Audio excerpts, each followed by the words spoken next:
Praise lord. ఈరోజు వాక్య ధ్యానాంశముగా ఆదికాండము 22వ అధ్యాయము 14వ వచనం చదువుకుందాం. అబ్రహాము ఆ చోటికి యెహోవా ఈరే అను పేరు పెట్టెను. అందుచేత యెహోవా పర్వతం మీద చూచుకొనును అని నేటి వరకు చెప్పబడును. విశ్వాసానికి ఎంతో గొప్ప పరీక్ష ఈ సందర్భంలో జరిగినట్లు మనకు తెలుస్తుంది. అబ్రహామును దేవుడు పరీక్షించాడు. లేక పుట్టిన కుమారుడిని కూడా తిరిగి తనకు బలి అర్పించమని అడిగిన సందర్భం మనందరికీ తెలిసిందే. కానీ అబ్రహాం ఏమి సందేహించలేదు. అబ్రహాము బాధపడుతున్నట్లు మాట అయితే మనకు తెలుస్తుంది. ఎప్పుడైనా దేవుడు సమాధానం ఇస్తాడు అని అయితే అబ్రహాముకు తెలుసు, కానీ అది ఖచ్చితంగా ఇస్తాడు అని కూడా తెలుసు. కానీ ఎలాగ ఇస్తాడు అన్నది దేవుని మీదే ఆధారపడి బలి ఇచ్చే సందర్భం దాకా వెళ్ళినట్లు కూడా మనం చూస్తున్నాం.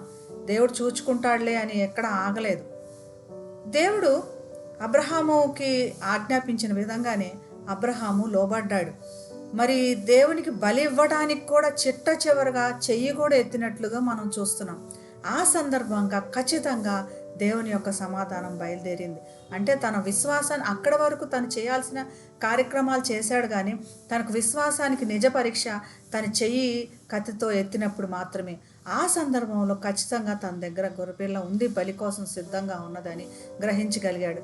తన దగ్గర సమాధానం ఉంది, కానీ తన విశ్వాసంతో చెయ్యి ఎత్తినప్పుడే ఆ యొక్క హెల్ప్ అన్నది వెంటనే తనకి కనపడింది. మన యొక్క ప్రతిరోజు గోజాడకతూ ప్రార్థనలు చేస్తుంటాం. ఆ ప్రార్థనలకి జవాబు మన ఎదురుగానే ఉంది. కానీ మన విశ్వాసంతో ఎప్పుడైతే చేయెత్తుతామో అప్పుడే ఆ సమాధానం మనకు కనపడుతుంది అని ఈ విషయం ద్వారా మనకి అర్థమవుతుంది. యెహోవా ఈరే అన్న మాటలో రా అన్న మాటకు మనం చూసుకున్నప్పుడు అది ప్రొవైడర్. చూచుకొనును అని అంటే చూస్తూ ఉన్నట్టు కళ్ళుతో చూచినట్లు కాదు. ప్రొవైడ్, హీ విల్ ప్రొవైడ్ అంటే అన్నీ సమకూరుస్తాడని. దేవుడే మనకు అన్నీ సమకూరుస్తాడు. కాబట్టి కేవలం విశ్వాసం ఉంచుదాం. విశ్వాసంలో చేయెత్తి మన దేవుని దగ్గర నుంచి అన్ని జవాబులు పొందుకుందాం. అటువంటి కృప దేవుడు మనందరికీ దయచేయను గాక. ప్రార్థన చేసుకుందాం. పరిశుద్ధమైన యేసయ్య, యెహోవా ఈరే, నీవే మాకు సమస్తం సమకూర్చగలవు. మమ్మల్ని అంతా చూచుకునేవాడవు నీవు నాయన. నీకు వేలాది వందనాలు.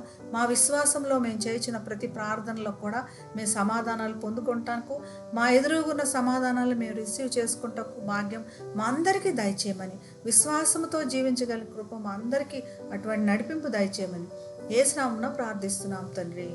ఆమేన్. Have a blessed day. God bless you.